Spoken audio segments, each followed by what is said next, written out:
Avoid colon commotions and lost weekends. So if, like me, over the years you have accumulated lots and lots of junk, perhaps hidden in your loft or under the cupboard, in the cupboard under the stairs, then perhaps you might like to think about decluttering it. I know we are trying to, but where do you start? Because it can be a bit daunting. Life coach Suzanne Kimberlin is with us this afternoon with some ideas. Hello there, Suzanne.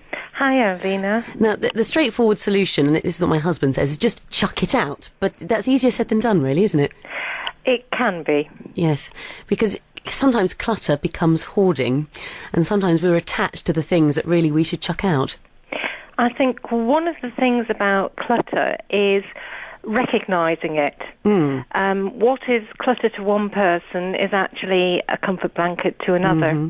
And while you'll find that some people actually like to live with lots of things around them, as in stuff, yes, to other people, it's actually, I can't live with that. I can't cope with that. It's not my way of life.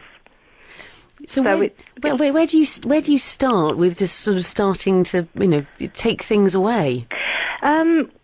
It depends on where you're starting. If you're starting, say, for instance, in a wardrobe, say it's your clothes, and you think, right, I'm going to declutter my clothes.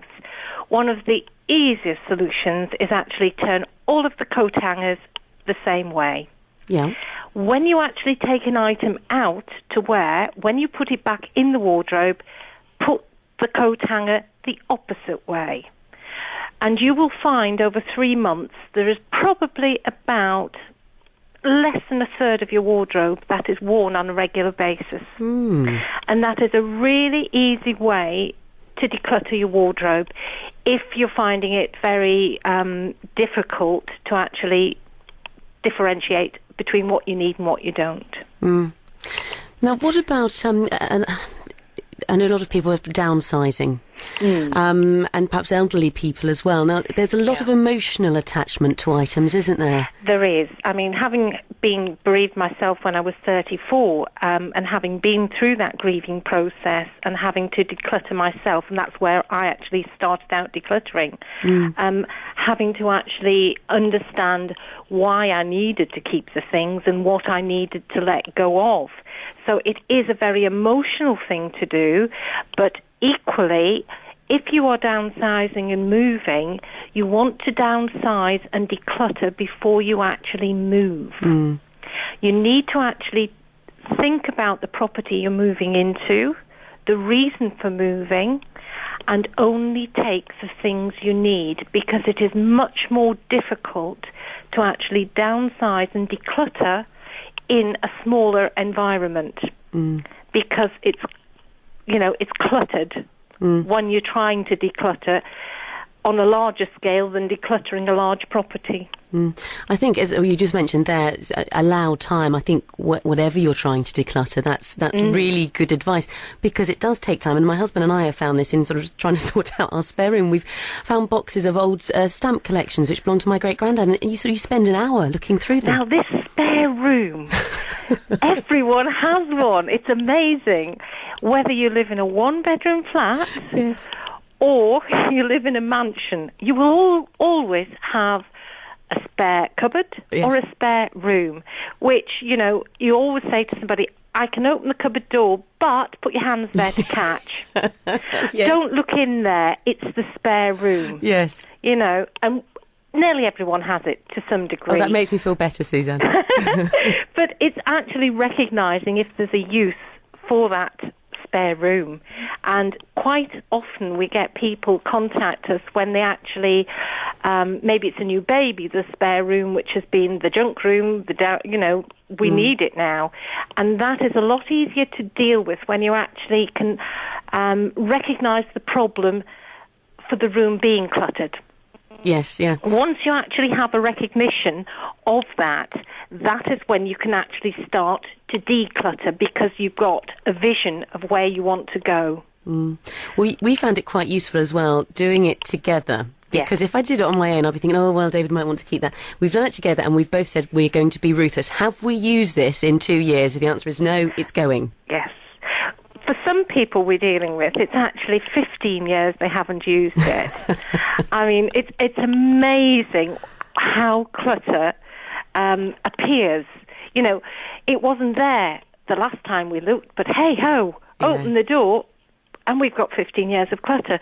Quite often when children move on, empty nest syndrome, the children move on, but sadly, the clutter doesn't go with them. No. They go away to university, which you buy all these new things for them, and they bring them home. And then they move out, but they want new things, and you've got their old clutter. So you really do have to be terribly ruthless in some ways, but equally there are certain situations, whether it's bereavement, a marriage breakdown, depression, illness, and one thing which a lot of people who are surrounded by clutter have is low self-esteem. Right. I was going to ask you, it's like clutter becomes hoarding as well, doesn't it? It does. It does. And when clutter becomes hoarding, it's more difficult to let go of because it becomes your safety blanket. It's comfortable to live with. And usually when it becomes hoarding, there is an underlying issue.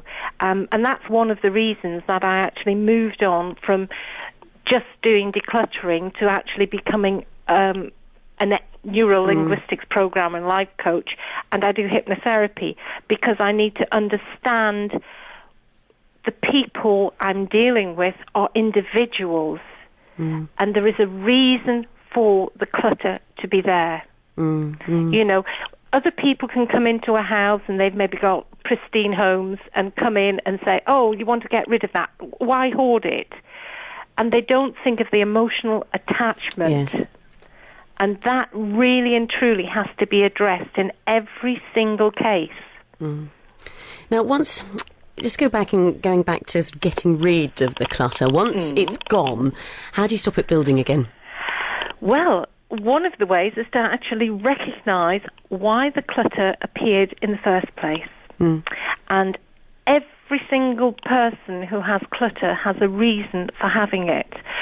Sometimes it's things like you start not coping with all the bills or paperwork, and that can amount to quite a pile. And at the beginning, you actually, meander around it, get through it, and it's okay. It then gets bigger and bigger piles. That then starts to get into the category of hoarding. Right. Because it then has to be moved around. Yeah. And then it gets to the point where there's nowhere to move it. And that's the point where you've actually got somebody hoarding it. But by then there's an attachment to it. Yeah. Because it's part of the environment you're living in. Yeah.